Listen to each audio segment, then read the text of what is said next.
vytvorená medzi apoštolmi, ktorí čakali na Ducha Svätého. Nie nad nimi, nie mimo nich, ale spolu s nimi.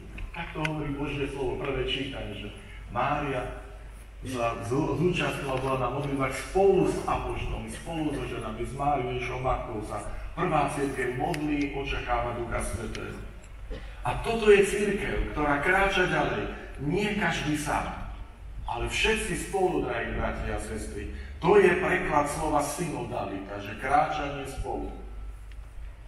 Terajší svätý otec Leo 14 nás povzbudzuje. Synodalita je štýl, ktorý nám pomáha byť cirkvou.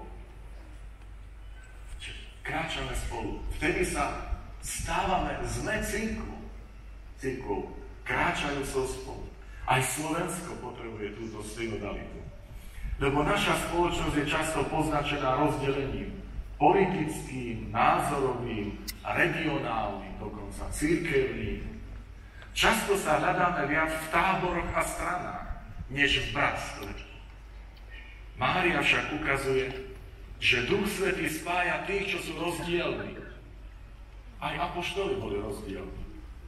Niektorí tichší, niektorí temperamentní. V jej prítomnosti, v prítomnosti Márie, sa apoštoli prestali báť a naučili sa vystúpiť spolu, keď zoslane Ducha Svätého. Peter vystúpi pred veľký dáv, hovorí plný Ducha Svätého. Žijeme túto spoločnú cestu, spoločenstva vo farnostiach, takže nebudeme stáť proti sebe. Títo sú moji a títo sú ich.